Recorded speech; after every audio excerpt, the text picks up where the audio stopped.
നമസ്കാരം. കേരള സാക്ഷരതാ മിഷൻ്റെ +1 ക്ലാസ് ഈക്വലൻസി തുല്യതാ ബാച്ചിൻ്റെ 3ാമത്തെ പാഠത്തിൻ്റെ വീഡിയോ ട്യൂട്ടോറിയലാണ് ഇപ്പോൾ തയ്യാറാക്കുന്നത്. ഇതിഹാസ രച എന്നാണ് 3ാമത്തെ പാഠത്തിൻ്റെ പേര്. നിങ്ങളുടെ ടെക്സ്റ്റ് ബുക്കിൽ 29ാമത്തെ പേജിലെ പാഠമാണ് ഇപ്പോൾ ആശയവിനിമയം ചെയ്യാൻ ഉപയോഗിക്കുന്നത്. അനുവാദമാണ്, ട്രാൻസ്ലേഷൻ ആണ് ഇതിലെ മുഖ്യ വിഷയം. തർജ്ജമ ചെയ്യുക, Hindi to English, English to Hindi, അല്ലെങ്കിൽ മലയാളത്തിലോട്ട് തർജ്ജമ ചെയ്യാനുള്ള പാഠമാണ്. തർജ്ജമയിലെ കഴിവാണ്, ഭാഷയിലെ ആശയവിനിമയം ചെയ്യാനുള്ള കഴിവാണ് ഈ പാഠഭാഗത്തിലൂടെ നമ്മൾ ശേഷി പരിശോധിക്കുന്നത്. നമുക്ക് പാഠത്തിലോട്ട് പോകാം. 3. स्रोत भाषा की सामग्री को उसी अर्थ में लक्ष्य भाषा में भाषांतरित करना ही अनुवाद है. What is translation? എന്താണ് തർജ്ജിമ എന്ന് പറയുന്നത്? സ്രോത ഭാഷ എന്ന് പറഞ്ഞാൽ നമുക്ക് തന്നിരിക്കുന്ന ഭാഷയിൽ നിന്നും സ്രോത ഭാഷയിലെ സാമഗ്രിയെ അതേ അർത്ഥത്തിൽ തന്നെ ലക്ഷ്യഭാഷയിലോട്ട്, ഏത് ഭാഷയിലോട്ടാണ് മാറ്റേണ്ടത്? ഇപ്പോൾ ഇംഗ്ലീഷ് തന്നിരിക്കുന്നെങ്കിൽ ഇംഗ്ലീഷിൽ നിന്ന് ഹിന്ദിയിലോട്ട്, ഹിന്ദിയാണ് തന്നിരിക്കുന്നതെങ്കിൽ ഹിന്ദിയിൽ നിന്ന് ഇംഗ്ലീഷിലോട്ട്, അല്ലെങ്കിൽ മലയാളമാണോ ലക്ഷ്യഭാഷയെങ്കിൽ മലയാളത്തിലോട്ട് തർജ്ജിമ ചെയ്യാൻ ഉള്ള കഴിവാണ് നമ്മൾ എന്തെന്ന് പറയുന്നത് ഈ കല, അല്ലെങ്കിൽ അനുവാദ കല, അല്ലെങ്കിൽ തർജിമ എന്ന് പറയുന്നത്. അനുവാദ് കലാ ഭി ഹൈ और കൗശൽ ഭി ഹൈ. അനുവാദം എന്ന് പറയുന്നത് ഒരു ആർട്ടുമാണ്, ഇറ്റ്സ് ആൻ ആർട്ട് സ്കില്ലുമാണ്. വഹേക്ക് സൃജൻ ഹൈ, അതൊരു സൃഷ്ടിയാണ്. നോക്കാം, अनुवाद के विभिन्न पहलुओं को परिचित होने के लिए पढ़ने के लिए एक रपट हम पढ़ें. ഈ പാഠം പഠിക്കുന്നതിന് പിന്നിലെ ഉദ്ദേശം एक रपट पढ़कर आशय ग्रहण करता है. ഒരു റിപ്പോർട്ട് പഠിച്ചിട്ട് നമുക്ക് ആശയം മനസ്സിലാക്കുക. 2. अंग्रेजी से हिंदी में अनुवाद करता है. ഇംഗ്ലീഷിൽ നിന്നും ഹിന്ദിയിലോട്ട് തർജ്ജമ ചെയ്യാനുള്ള ശേഷി, അതായത് തിരിച്ചും ഹിന്ദിയിൽ നിന്ന് ഇംഗ്ലീഷിലോട്ടും. +1 സ്റ്റുഡൻസ് ആണ്, ശ്രദ്ധിക്കുക. എല്ലാവർക്കും ഇഷ്ടപ്പെട്ട വിഷയം ഒരു ക്രിക്കറ്റിലെ ന്യൂസ് റിപ്പോർട്ടാണ് തന്നിരിക്കുന്നത്. റീസെൻ്റ് ആയിട്ട് നടന്ന ഏതോ ഒരു ക്രിക്കറ്റ് ഗെയിമിലെ രോഹിത് ശർമ്മയുടെ ഡബിൾ സെഞ്ചുറിയെ കുറിച്ചുള്ള, വൺ ഡേയിലെ ഡബിൾ സെഞ്ചുറിയെ കുറിച്ചുള്ള ഒരു റിപ്പോർട്ട്, പത്രവാർത്ത ക്ലിപ്പിംഗ് നിങ്ങൾക്ക് തർജ്ജമയ്ക്കായിട്ട് വെച്ചിരിക്കുന്നു. നിങ്ങൾ കണ്ടു കാണും. ഇതാണ് പേജ് നമ്പർ. ഓക്കെ, ഇതിഹാസ് രച കണ്ടല്ലോ. ഈ പേജാണ് നമ്മൾ പഠിക്കാൻ ഉദ്ദേശിക്കുന്നത്. Eden garden main Itihas രചാ Gaya. ഈഡൻ ഗാർഡൻസിൽ ചരിത്രം സൃഷ്ടിച്ചു. ഈഡൻ ഗാർഡൻസ് എന്ന് പറഞ്ഞാൽ അറിയാം, ഇന്ത്യയിലെ വെസ്റ്റ് ബംഗാളിലെ കൽക്കട്ടയിലെ ഗ്രൗണ്ട് ക്രിക്കറ്റ് സ്റ്റേഡിയത്തിൻ്റെ പേരാണ് ഈഡൻ ഗാർഡൻസ്. ഏറ്റവും വലിയ സ്റ്റേഡിയം, ക്രിക്കറ്റ് സ്റ്റേഡിയമാണ് ഇന്ത്യയിലെ കൽക്കട്ടയിലെ ഈഡൻ ഗാർഡൻസ്. ഇപ്പോൾ അത് മാറി അഹമ്മദാബാദിലെ മൊട്ടേറ സ്റ്റേഡിയമാണ് ഇപ്പോഴത്തെ. 1,10,000 അവിടുത്തെ കപ്പാസിറ്റി. ഈഡൻ ഗാർഡൻസിൽ 1,00,000 കപ്പാസിറ്റി ഇരിക്കാനുള്ളത്. അതിപ്പോൾ കഴിഞ്ഞ വർഷമാണ് അഹമ്മദാബാദിലെ മൊട്ടേറ സ്റ്റേഡിയത്തിന് പേര് അന്താരാഷ്ട്ര പ്രശസ്തി കിട്ടിയത്. അതുവരെ ഈഡൻ ഗാർഡൻസ് തന്നെയായിരുന്നു ഇന്ത്യയിലെ ഏറ്റവും പ്രശസ്തമായ ക്രിക്കറ്റ് ഗ്രൗണ്ട്. ഞാൻ സന്ദർഭവശാൽ പറഞ്ഞു എന്നേ ഉള്ളൂ, നിങ്ങളുടെ അറിവിലേക്ക് വേണ്ടി, ജനറൽ നോളജിലേക്ക് വേണ്ടി. Eden garden main Itihas രചാ Gaya. കൊൽക്കത്ത. സ്ഥലം, പത്രവാർത്തയാകുമ്പോൾ സ്ഥലം വയ്ക്കണം, കൊൽക്കത്ത. കൽക്കട്ട എന്നുള്ള പേരാണ് കൊൽക്കത്ത എന്നായത്. ഏക് ദിവസീയ cricket may Rohit ശർമാനെ Itihas രച് Diya high. ഞാൻ മലയാളത്തിൽ പറയാം. ഏകദിന ക്രിക്കറ്റിൽ രോഹിത് ശർമ്മ ചരിത്രം തിരുത്തി കുറിച്ചിരിക്കുന്നു, ചരിത്രം എഴുതിയിരിക്കുന്നു. ഉन्होंने 2 വിശ്വ കീർത്തിമാൻ ബനാ ഡാലേ ഹൈ. അദ്ദേഹം 2 ലോക റെക്കോർഡിന് ഉടമയായിരിക്കുന്നു. ഏക് തോ ഉन्होंने വൺ ഡേ ക്രിക്കറ്റ് में सबसे ज्यादा रन बना दिए हैं. ഒന്ന്, വൺ ഡേ ക്രിക്കറ്റിൽ ഏറ്റവും കൂടുതൽ റൺസ് അടിച്ചിരിക്കുന്നു. और 2 दोहरे शतक बनाने वाले वे पहले वन डे क्रिकेटर भी बन गए. എന്ന് മാത്രമല്ല, വൺ ഡേ ക്രിക്കറ്റിൽ 2 ഡബിൾ സെഞ്ചുറി അടിക്കുന്ന ഒരേ ഒരു താരം, ലോകത്തിലെ ഒരേ ഒരു താരമായി മാറിയിരിക്കുകയാണ് രോഹിത് ശർമ്മ. അങ്ങനെ 2 റെക്കോർഡിന് ഉടമ ആയിരിക്കുകയാണ് ഈ ഈഡൻ ഗാർഡൻസിലെ ഈ റെക്കോർഡോടുകൂടി. ഈഡൻ ഗാർഡൻ में श्रीलंका के खिलाफ रोहित ने 173. ഈഡൻ ഗാർഡൻസിൽ ശ്രീലങ്കയ്ക്കെതിരെ രോഹിത് ശർമ്മ 173 ബോളിൽ 264 264 264 റണ്ണോं की ऐतिहासिक पारी खेली. 173 ബോളിൽ 264 റണ്ണിന്റെ ചരിത്രപരമായ ഒരു ഇന്നിങ്സ് ആണ് അദ്ദേഹം കളിച്ചത്. ജിസ്മേ 33 ചൗക്കെ, 33 ചൗക്കെ, 33 ഫോറും और 9 छक्के, 9 छक्के जुड़े हैं.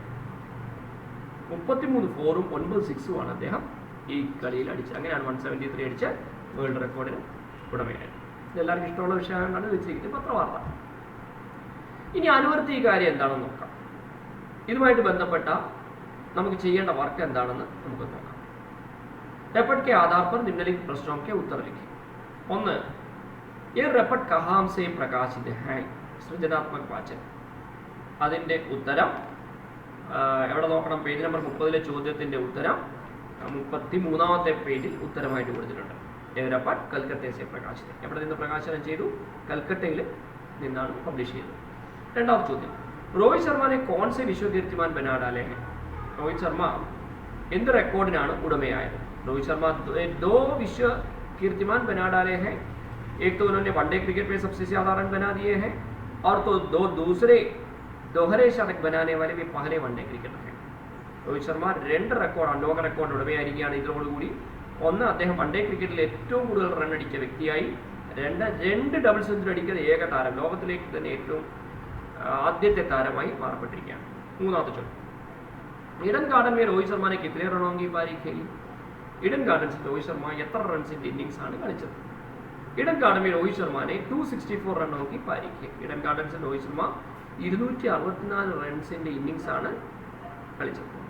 4, रोहित ने कितने बॉल में 264 रन बनाए എന്ന് പറയാം? रोहित शर्मा ने कितने बॉल में 264 रन बनाए? रोहित ने 173 बॉल से 264 रन बनाए. अर्थात रोहित की पारी में कितने चौके और कितने छक्के जुड़े? रोहित की पारी में 33 चौके और 9 छक्के जुड़े हैं. എല്ലാ ആൻസറും നിങ്ങളുടെ ഈ ടെക്സ്റ്റ് ബുക്കിൽ തന്നെ ഉണ്ട്. നിങ്ങളൊന്ന് അങ്ങോട്ടും ഇങ്ങോട്ടും പേജ് മറിച്ച് നോക്കിയാൽ മാത്രം മതി. ഈ പാഠം പഠിക്കാൻ വളരെ എളുപ്പമാണ്. ഇനി എന്താണ് അടുത്തത് വേണ്ടത്? ഇത് എല്ലാ ചോദ്യങ്ങളും ഇതിനകത്തുള്ളത് തന്നെയാണ്. ഈ പാസേജിൽ തന്നിരിക്കുന്ന അതേ എല്ലാം ഓരോരോ ചോദ്യമായിട്ട് തന്നിരിക്കുന്ന ഉത്തരവ് പറയാൻ കൊടുത്തിട്ടുണ്ട്. നിങ്ങളൊന്ന് വായിച്ച് നോട്ട്ബുക്കിൽ എല്ലാവരും എഴുതണം, ക്വസ്റ്റ്യൻ ആൻസേഴ്സ് എഴുതണം. ഇനി അനുവാദ്, ഇതൊന്ന് തർജ്ജിമ ചെയ്യുക. എങ്ങോട്ടേക്ക്? അനുവാദ് की रपट अंग्रेजी में करें. ഇതിൻ്റെ ട്രാൻസ്ലേഷൻ ഇംഗ്ലീഷ് ഭാഷയിലോട്ട് നമുക്ക് ചെയ്യാം. History created at garden of Eden. ഏതിൻ്റെ ഹിന്ദിയാണ്? ഈഡൻ ഗാർഡൻ में ഇതിഹാസ രചാകയുടെ ഹിന്ദിയാണ് history created at garden of Eden. ഇനി ആ ഹിന്ദി പാസേജിൻ്റെ ഇംഗ്ലീഷാണ് നമ്മൾ വായിക്കാൻ പോകുന്നത്. Kolkata, Rohit Sharma has created history in one day international. He made 2 world records. First, he scored the highest individuals one-day international score. He also became the first to hit 2 double centuries in one-day internationals. He made an unbeatable innings of 264, which include 33 boundaries and 9 sixes from 173 balls against Sri Lanka at Eden Gardens. ഹിന്ദിയുടെ ഇംഗ്ലീഷ് ട്രാൻസ്ലേഷനാണ്. നിങ്ങൾക്ക് പരീക്ഷയ്ക്ക് വരുന്നത് ഇത് തന്നെയായിരിക്കും. ഇത് ഈ പാഠമല്ല, ഇതേപോലെ ഹിന്ദി ടു ഇംഗ്ലീഷ് അല്ലെങ്കിൽ ഇംഗ്ലീഷ് ടു ഹിന്ദി ആയിരിക്കും. ഇത് മലയാളത്തിലോട്ട് നിങ്ങൾ തർജ്ജമ ചെയ്ത് നോക്കൂ, പരിശീലിക്കാം. ഞാൻ പറയേണ്ട കാര്യമില്ല, ഞാൻ പറഞ്ഞ കാര്യങ്ങളൊക്കെയാണ് നേരത്തെ ഈ റെക്കോർഡ് ചെയ്യപ്പെട്ടിട്ടുള്ളതാണ്. അത് നിങ്ങൾക്ക് മാറി മാറി കേൾക്കാം. അടുത്ത പരീക്ഷയ്ക്ക് നിങ്ങൾക്ക് വരാൻ പോകുന്ന ചോദ്യം ഇംഗ്ലീഷ് ടു ഹിന്ദി വാക്ക് സഹി മിലാൻ കരയും. കാര്യങ്ങളൊക്കെ ബിയിലോട്ട് മാച്ച് ചെയ്യണം. അതാണ് പരീക്ഷയ്ക്ക് വരിക. 8 മാർക്കാണ്, കളയരുതേ. വളരെ പാസ്സാക്കാൻ പറ്റുന്ന എളുപ്പത്തിലുള്ളൊരു വിഷയമാണ്. നിമ്നലിഖിത ശബ്ദോं के सही जोड़े बनाएं. യഥാർത്ഥ ജോഡികൾ നിർമ്മിക്കുക. ഹിസ്റ്ററി, ഹിസ്റ്ററിയുടെ ഹിന്ദി എന്താ? ഇവിടെ ദോഹരെ ശതക്, പാരി, ഇതിഹാസ്, വിശ്വകീർത്തിമാൻ എന്ന് കൊടുത്തിട്ടുണ്ട്. എന്ത് ചെയ്യും? ഇതിഹാസ്, ഹിസ്റ്ററി. അടുത്ത വേൾഡ് റെക്കോർഡ്സ്, വിശ്വകീർത്തിമാൻ. ഡബിൾ സെഞ്ചുറീസ്, ദോഹരെ ശതക്. ഇന്നിങ്സ്, പാരി. ഇതാണ് 4 മാർക്കിന്റെ വന്നിട്ടുണ്ട്.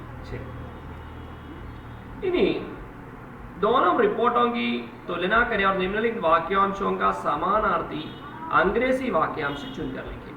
2 റിപ്പോർട്ടും ഒന്ന് താരതമ്യം ചെയ്യുക. ഇതിൽ താഴെ കൊടുത്തിട്ടുള്ള വാക്യാംശങ്ങളുടെ സമാനാർത്ഥിയായിട്ടുള്ള ഇംഗ്ലീഷ് സെന്റൻസ് ഒന്ന് തിരഞ്ഞെടുത്ത് എഴുതുക. ഒന്ന് ഇതിഹാസ രചിതിയാ ഹെ, അതിന്റെ ഇംഗ്ലീഷ് എന്താണ്? ഇംഗ്ലീഷ് പാസേജിൽ ക്രിയേറ്റഡ് ഹിസ്റ്ററി. രണ്ടാമത്തെ ദോ വിശ്വകീർത്തിമാൻ ബനാ ഡാലേ ഹെ, അതിന്റെ ഇംഗ്ലീഷ് എന്താ? ഇംഗ്ലീഷ് പാസേജിൽ ഹി മേഡ് 2 വേൾഡ് റെക്കോർഡ്സ്. दो दोहरे शतक बनाने वाले पहले क्रिकेटर, അതിന്റെ ഇംഗ്ലീഷ് എന്താ? he scored the highest individual score One day international. He also became the first to hit double centuries. അടുത്തത് सबसे ज्यादा റൺ. അതിന് എന്താ ഇംഗ്ലീഷ് എന്താ? He scored the highest individual one day international score. അതിനകത്താണ് നോക്കി എഴുതാവുന്നേ ഉള്ളൂ. സംശയം വരേണ്ട കാര്യമില്ല. ഒന്നും പുതിയതായിട്ട് വെളിയിൽ നിന്ന് ഒരു ആൻസർ കണ്ടെത്തേണ്ട കാര്യമില്ല. നിങ്ങളുടെ ഈ ടെക്സ്റ്റ് ബുക്ക് എന്ന് പറയുന്നത് സെൽഫ് ലേണിംഗ് മെറ്റീരിയൽ ആണ്. ഇതിൽ തന്നെ ആൻസേഴ്സ് ഒന്ന് രണ്ട് പ്രാവശ്യം മനസ്സിൽ വായിക്കുകയേ വേണ്ടി. അടുത്ത സംശോധൻ കരി, എഡിറ്റിംഗ്. एडिटिंग എന്താണ്? തെറ്റിനെ കറക്റ്റ് ചെയ്യാം. निम्न अंश का हिंदी अनुवाद पढ़े और उसका संशोधन करके लिखे. എന്താണ്? നിങ്ങളുടെ ഈ ആൻസേഴ്സ് ഒക്കെ ഞാൻ ഈ പറഞ്ഞ ആൻസേഴ്സ് ഒക്കെ പേജ് നമ്പർ 33-ലും 34-ലും കിടപ്പുണ്ട് കേട്ടോ. നോക്കാം. A small village river named Manorama felt like mine, wished to wander on its banks, but there was no time. എന്താണ്? मनोरमा എന്ന് വായിക്കാം. मनोरमा नाम का छोटा सा ग्रामीण नदी अपनी सी लगा उनके किनारे पर घूमना चाहे लेकिन समय तो नहीं था. मनोरमा नाम का छोटा सा, नाम का अल्ला नाम की, छोटा सा अल्ला छोटी सी ग्रामीण नदी, नदी स्त्रीलिंग है इसलिए छोटी सी लिखना चाहिए. अपनी सी लगा, अपनी सी लगा അല്ല ലഗയുടെ അവിടെ അണ്ടർലൈൻ ചെയ്തിട്ടുണ്ട്, തെറ്റാണ്. अपनी सी लगी, अपना सा ആയിരുന്നെങ്കിൽ ലഗ എന്ന് എഴുതാമായിരുന്നു. അടുത്തത് എന്താ? उसके किनारे पर घूमना चाहा, उसके किनारे पर घूमना चाहेയാണ് തന്നിരിക്കുന്നത്. ഒറ്റയ്ക്കായതുകൊണ്ട് ചാഹ. लेकिन സമയത്തോ नहीं, लेकिन സമയത്തോ नहीं. പേജ് നമ്പർ 34-ൽ ആൻസേഴ്സ് ഉണ്ട്. അതുപോലെ അടുത്ത അനുവാദ് കരയും എന്നുള്ളതാണ്. നിമ്ന ഖണ്ഡ് കാ ഹിന്ദി में അനുവാദ് കരയും. അത് നിങ്ങൾ ഹോംവർക്ക് ആയിട്ട് എഴുതണം. Netaji was born in Cuttack. His father was Janaki Bose. Netaji had his higher education abroad. He got employment. Then he was very much attracted by Gandhiji. He resigned his job and became a freedom fighter. Netaji was born in Cuttack. അതിൻ്റെ ഹിന്ദി എന്താ? നേതാജി ജനിച്ചത് കട്ടക്കിലാണ്. കട്ടക്ക്, KATAK, കട്ടക്ക് എന്നായിരിക്കും ഉദ്ദേശിച്ചിരിക്കുന്നത്. KATAK. Netaji was born in Cuttack എന്നാണ് അല്ലേ? അതിൻ്റെ അർത്ഥം എന്താ?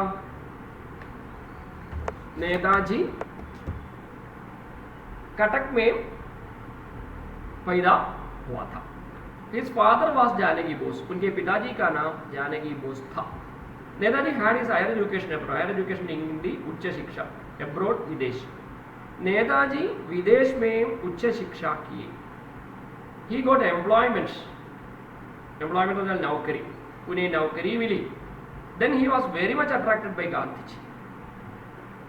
Then he was तब वे गांधी जी से बहुत आकर्षित हुए. He resigned his job and became a freedom fighter.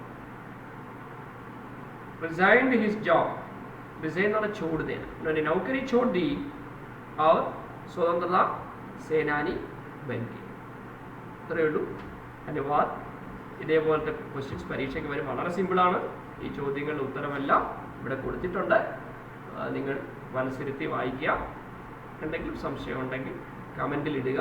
YouTube വീഡിയോയിൽ നിങ്ങൾ ഷെയർ ചെയ്യുക, അത് കമൻറ്റ് ചെയ്യുക, സംശയങ്ങൾ ചോദിക്കാവുന്നതാണ്. നിങ്ങൾക്ക് നമ്പർ അറിയാമല്ലോ. തീർച്ചയായിട്ടും നിങ്ങൾക്ക് ഉപകാരപ്പെടുന്ന ഒരു പാഠമാണ് ഈ അനുപാഠം. നാലാമത്തെ പാഠത്തിലോട്ട് പോവുകയാണ്. നാലാമത്തെ പാഠം ആജ് കാ മാനവ്.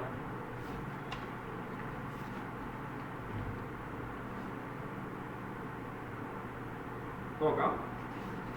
ആജ് കാ മാനവ് എന്നുള്ള കവിത कवि हैं कौन?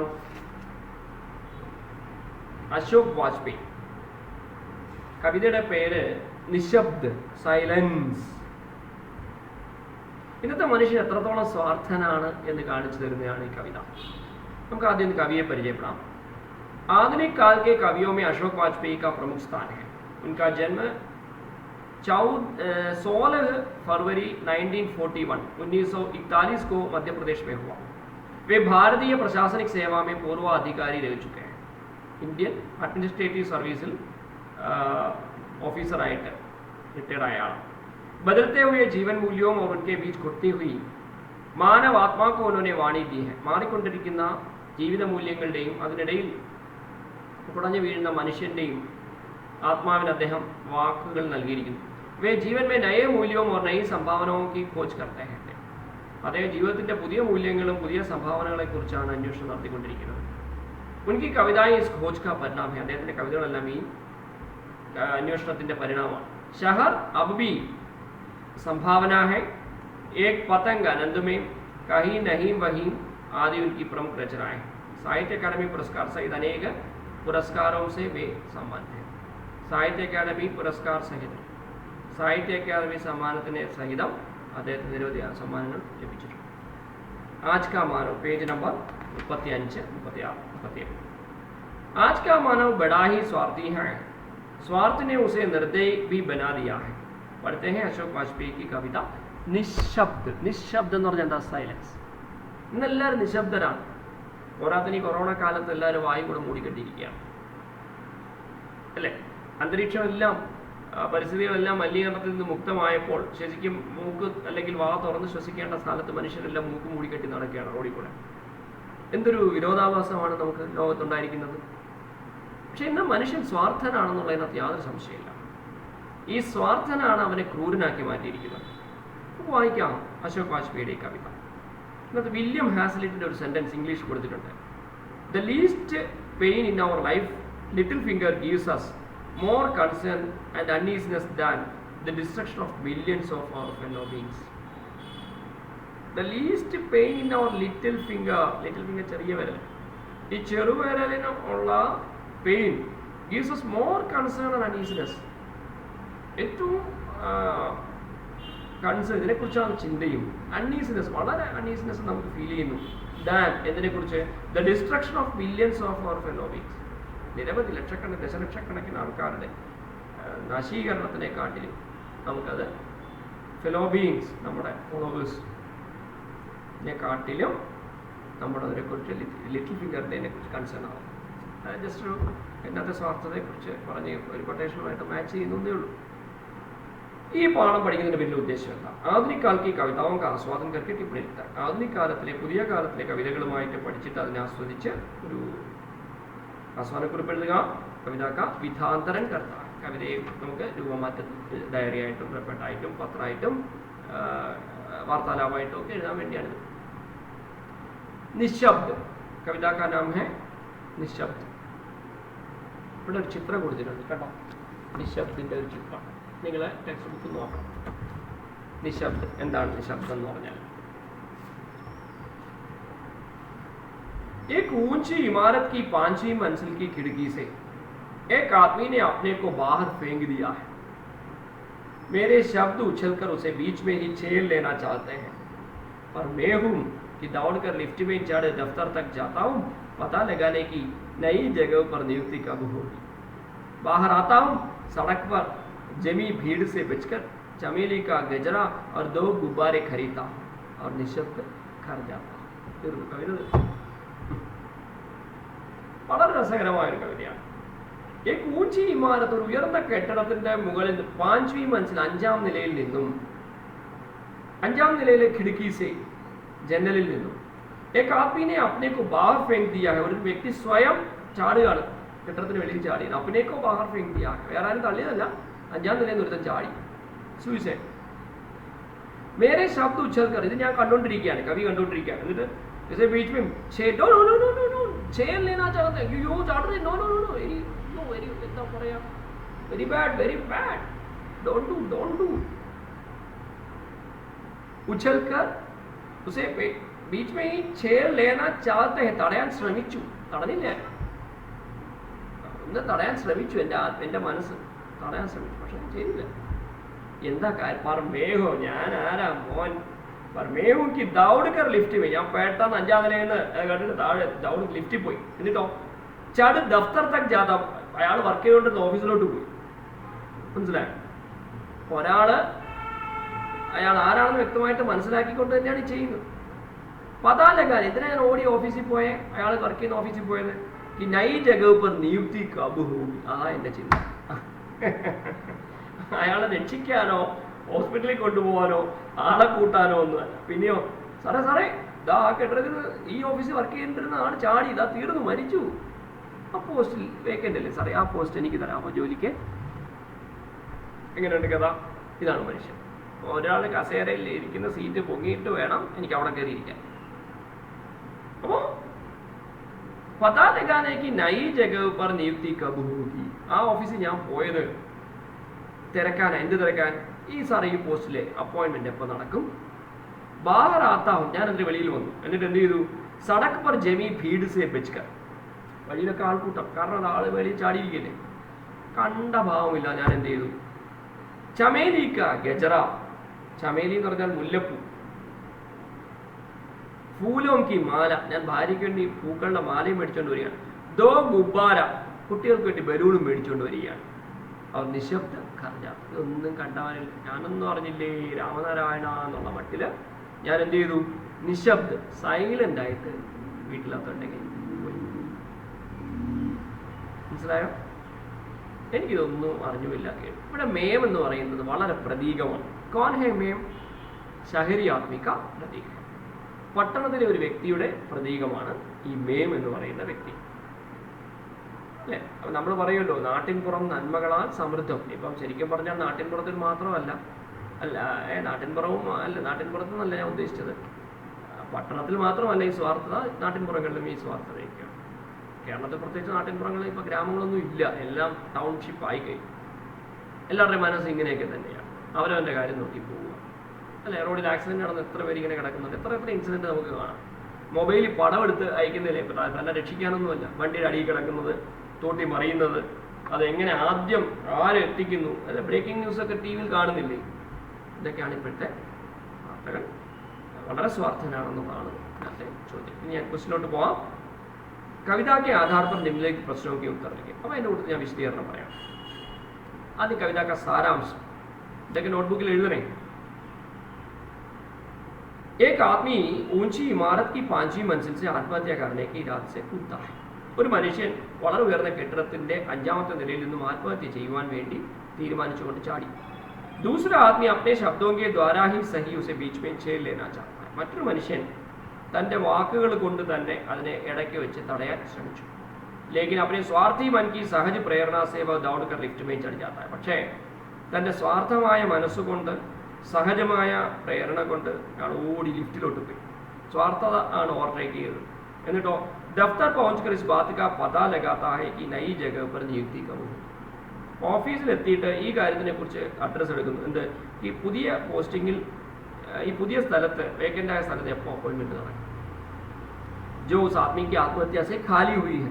ഈ വ്യക്തിയുടെ ആത്മഹത്യ കൊണ്ട് ഖാലിയായ ആ സീറ്റിൽ എനിക്ക് എപ്പോൾ ജോലി തരാൻ പറ്റും? फिर वह बाहर आता है. എന്നിട്ട് വെളിയിലോട്ട് വരും. സടക് पर भीड़ जमी है. വെളിയിൽ വന്നപ്പോൾ ഭയങ്കര ആൾക്കൂട്ടമായി കഴിഞ്ഞു. ഉസ് पर ध्यान नहीं देता, അവിടെ ശ്രദ്ധിക്കുന്നില്ല. पत्नी के लिए चमेली की माला और बच्चों के लिए 2 गुब्बारे खरीद कर निशब्द इन्वर्टेड कॉमയിലാണ്.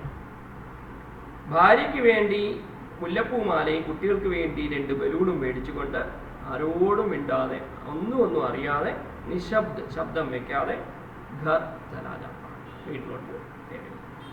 ഞാൻ പറഞ്ഞ ആശയമായിട്ട് വ്യത്യാസമൊന്നുമില്ലല്ലോ, മനസ്സിലായല്ലോ? കറക്റ്റ്. ഇതാണ് ഇന്നത്തെ ലോകം. ഇമാരത്ത് കൈസി ദി, ആദ്യത്തെ ചോദ്യം, അതിൻ്റെ ഉത്തരം ഇവിടെ കൊടുത്തിട്ടുണ്ട്. ഇമാരത്ത് ഊഞ്ചി थी, ഇമാരത്ത് കെട്ടിടം ഒക്കെ ഉള്ളതായിരുന്നു. രണ്ടാമത്തെ ചോദ്യം, ആദ്മി കഹാം സേ കൂദ് പടാ, ഉത്തരം പേജ് നമ്പർ 42-ലുണ്ട്. ആദ്മി ഊഞ്ചി ഇമാരത്ത് की 5वीं मंजिल की खिड़की से कूद पड़ा. മനുഷ്യൻ ഉയർന്നമുള്ള കെട്ടിടത്തിൽ നിന്ന് 5ാമത്തെ നിലയിൽ നിന്ന് ജനലിൽ നിന്ന് പുറത്തേക്ക് ചാടി. 3, ഷഹരി ആദ്മി के शब्द क्या करना चाहते थे. പട്ടണത്തിലെ മനുഷ്യന്റെ വാക്കുകൾ എന്താണ് ആഗ്രഹിച്ചത്? ഷഹരി ആദ്മി का शब्द इमारत के कूदने वाले आदमी के बीच में ही छेड़ लेना चाहता. ചാടിക്കൊണ്ടിരിക്കുന്ന മനുഷ്യനെ ഇടയ്ക്ക് വെച്ച് തടയാൻ ആഗ്രഹിച്ചു. അടുത്തത്, ഷഹരി ആദ്മി ദഫ്തർ കൈസേ ഗയാ ക്യോ. എങ്ങനെയാണ് പട്ടണത്തിലെ മനുഷ്യൻ ഓഫീസിലോട്ട് പോയത്? എന്തിനു പോയി? ഷഹരി ആദ്മി ദൗഡ് ലിഫ്റ്റ് में चढ़ा और दफ्तर गया. ഓടി ലിഫ്റ്റിൽ വന്നിട്ട് ഓഫീസിൽ പോയി. वह इस बात का पता लगाना चाहता था कि वह आदमी की आत्महत्या से खाली हुई जगह पर नियुक्ति कब होगी. ഈ കാര്യത്തിനെ കുറിച്ച് തീരുമാനം എടുക്കാൻ വേണ്ടിയാണ് ആഗ്രഹിച്ചതെന്ന് വെച്ചാൽ ആ മനുഷ്യന്റെ ആത്മഹത്യ കൊണ്ട് ഖാലിയായ സ്ഥലത്ത് എപ്പോൾ അപ്പോയിൻമെന്റ് നടക്കും. ഭീഡ് കഹാം ജമീ थी. 5, ഭീഡ് സടക് पर जमी थी. ആൾക്കൂട്ടം रोड पूरी। और दफ्तर से बाहर आकर शहरी आदमी ने क्या किया? दफ्तर से बाहर आकर शहरी आदमी ने चमेली का गजरा और 2 गुब्बारे खरीदे और घर की ओर चला। വെളിയിൽ നിന്ന് വന്നിട്ട് മനുഷ്യൻ മുല്ലപ്പൂ മാലയും മേടിച്ചു, എന്നിട്ട് 2 കുട്ടികൾക്ക് 2 ബലൂൺ മേടിച്ചു, എന്നിട്ട് വിട്ടു. ഓക്കെ. അടുത്ത കവിത का सारांश लिखें. सारांश ഇവിടെ കൊടുത്തിട്ടുണ്ട്, അത് നിങ്ങൾ തന്നെ എഴുതുക. അടുത്ത വിശ്ലേഷണാത്മക വാചകം. 1 ചോദ്യം. कविता का आसन ग्रहण क्रिया है ना, നിങ്ങൾ ആശയം മനസ്സിലാക്കിയല്ലോ. उस कविता का विश्लेषण करें. ये कविता महानगरीय जीवन में होने वाले मानवीय मूल्यों का विघटन सही रूप में प्रस्तुत करते हैं. इस कविता का मेम शहरी आदमी का प्रतिनिधि है. ഈ കവിത മെട്രോ സിറ്റീസിൽ ജീവിക്കുന്ന മനുഷ്യ മൂല്യങ്ങളിൽ വന്നിട്ടുള്ള മാറ്റങ്ങൾ ആണ് അവതരിപ്പിച്ചിരിക്കുന്നത്. ഈ കവിതയിലെ മേം എന്ന് പറയുന്നതാണ് ഷഹരി ആത്മിയുടെ, പട്ടണത്തിലെ വ്യക്തികളുടെ, നഗരത്തിലെ വ്യക്തിയുടെ പ്രതിനിധിയാണ്. ആത്മീനെ ആത്മഹത്യ करने का निश्चय क्यों किया होगा? ഒന്നാമത്തെ ചോദ്യം. എന്തുകൊണ്ടായിരിക്കും അയാൾ ആത്മഹത്യ ചെയ്യാൻ തീരുമാനിച്ചേ? അത് നിങ്ങൾക്ക് വിട്ടിരിക്കുന്നു. അയാളുടെ ജീവിതത്തിൽ വന്ന നിരാശയായിരിക്കാം, ജോലി ഇല്ലായിരിക്കാം, സാമ്പത്തിക പരിമുറുക്കം ഉണ്ടായിരിക്കാം, ലോൺ അടയ്ക്കാൻ കാശില്ലായിരിക്കാം. ഇതൊക്കെ നിങ്ങൾക്ക് എന്ത് ഉത്തരം കിട്ടും? 2 क्या आत्महत्या समस्याओं का समाधान करती है? ഏതെങ്കിലും പ്രശ്നങ്ങൾക്ക് ആത്മഹത്യ ചെയ്ത് കഴിഞ്ഞാൽ പരിഹരിക്കാൻ പറ്റും? ഉത്തരം ആത്മഹത്യ से कोई समस्या हल नहीं हो सकती. ആത്മഹത്യ ചെയ്താൽ ഒരു പ്രശ്നങ്ങൾക്ക് പരിഹാരം ഉണ്ടാവുകയില്ല എന്ന് മാത്രമല്ല, ഒരു പ്രശ്നം കൂടെ നിങ്ങൾ കൂട്ടി വെക്കുന്നു എന്നേ ഉള്ളൂ. അതുകൊണ്ട് അടുത്ത കുടുംബക്കാർ പിന്നെയും ആത്മഹത്യ ചെയ്താൽ ഇൻഷുറൻസ് പോലും കിട്ടത്തില്ല. അപ്പോൾ ആത്മഹത്യ ഒന്നിനും ഒരു പരിഹാരം അല്ല. ആത്മഹത്യ ചെയ്താൽ ആർക്കും പോയി? നാട്ടുകാർക്കൊന്നും പോയില്ല, അവനവന് തന്നെ പോയി, അവരവരുടെ കുടുംബത്തിന് പോയി. ഇനി मेरे शब्द उछलकर उस बीच में ही छेड़ लेना चाहिए. इसमें से आप क्या समझा? എന്താണ് മനസ്സിലാക്കുന്നത്? शहरी आदमी मौलिक रूप से मनुष्य है, तो उसकी मनुष्यता चाहे शब्द दूसरा ही सही, उस आदमी को रोकना चाहती है. പട്ടണത്തിലെ മനുഷ്യനാകട്ടെ അല്ലെങ്കിൽ ഗ്രാമത്തിലെ മനുഷ്യനാകട്ടെ ബേസിക്കലി മനുഷ്യനാണോ? അപ്പോൾ ആദ്യത്തെ മനുഷ്യന്റെ സ്വഭാവത്തിൽ അവനെ ബുദ്ധി തന്നിട്ടുണ്ടല്ലോ, ഒന്ന് തടയാനായിട്ട് തോന്നും. പക്ഷേ മനുഷ്യത്വം എന്ന് പറയുന്നത് അതാണ്. പക്ഷേ പട്ടണത്തിലെ ഈ സ്വഭാവം കൂടിയത് കൊണ്ട് ഉസ് ആത്മീക്കോ റോക്കിന ചാഹത്തെ പകരം അതിനെ തടയാൻ ശ്രമിക്കുന്നില്ല. സ്വാർത്ഥതയാണ് അയാളെ ഓവർടേക്ക് ചെയ്യുന്നത്. शहरी आदमी किसकी सहज प्रेरणा से लिफ्ट में चढ़ गया होगा? शहरी आदमी अपने स्वार्थी मन की सहज प्रेरणा से लिफ्ट में चढ़ गया. പട്ടണത്തിലെ മനുഷ്യൻ തൻ്റെ സ്വാർത്ഥമായ മനസ്സിൻ്റെ സഹജമായ പ്രേരണ കൊണ്ടായിരിക്കാം ലിഫ്റ്റിൽ കയറി. 5 दफ्तर पहुंचकर शहरी आदमी किसका पता लगाता है? दफ्तर पहुंचकर शहरी आदमी इसका पता लगाता है कि ആത്മീയ ആത്മഹത്യ से खाली हुई जगह पर नियुक्ति कब हुई. ഓഫീസിൽ ചെന്നിട്ട് അയാൾ അന്വേഷിച്ച് ചെന്നാൽ ഇദ്ദേഹം മരിച്ച സീറ്റിലെ വേക്കൻറ്റ് സീറ്റിൻ്റെ എപ്പോൾ അപ്പോയിൻമെൻറ്റ് നടക്കും. 6 दफ्तर में पद खाली कैसे हुआ होगा?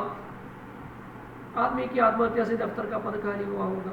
ഈ മനുഷ്യൻ മരിച്ചപ്പോഴായിരിക്കാം ഓഫീസിൽ വേക്കൻസി വന്നത്.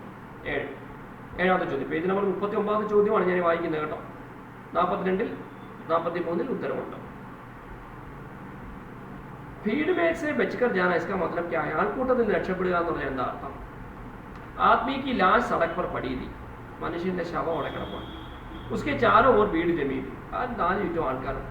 लेकिन शहरी आदमी जो स्वार्थी है उस ओर जाना नहीं चाहता. പക്ഷേ ഈ മേം എന്ന് പറഞ്ഞ ഈ പട്ടണത്തിലെ വ്യക്തി ഉസ് ഓർ ജാന, ആ വഴിക്ക് പോകാനേ ചിന്തിക്കുന്നില്ല. അടുത്തത് അതാണ് ഭീഡ് സെ ബച്കർ ജാന എന്ന് പറഞ്ഞാൽ അർത്ഥം. ആൾക്കൂട്ടത്തിൽ നിന്ന് രക്ഷപ്പെട്ടു പോകും. 8 ചമേലി കാ ഗജറ और 2 गुब्बारे खरीदे. ऐसा क्यों कहा गया है? മുല്ലപ്പൂ മാലയും മേടിച്ചു, 2 ബലൂണും മേടിച്ചു എന്ന് പറയാനുള്ള കാരണം എന്താ? 8 शहरी आदमी के मन में केवल अपने ही परिवार का विचार है. പട്ടണത്തിലെ മനുഷ്യന്റെ മനസ്സിൽ കേവലം സ്വന്തം കുടുംബത്തിനെ പറ്റിയുള്ള ചിന്ത. അതാ പത്നി के लिए चमेली का गजरा खरीदता है. അതുകൊണ്ടാണ് അയാൾ തൻ്റെ ഭാര്യയുടെ ഭാര്യയ്ക്ക് വേണ്ടി മുല്ലപ്പൂ മാല മേടിക്കുന്നത്. उसके 2 बच्चे होंगे, അയാൾക്ക് 2 കുട്ടികളുണ്ടാവാം. उनके लिए 2 गुब्बारे भी लेता है और 2 ബലൂൺ മേടിക്കുന്നു.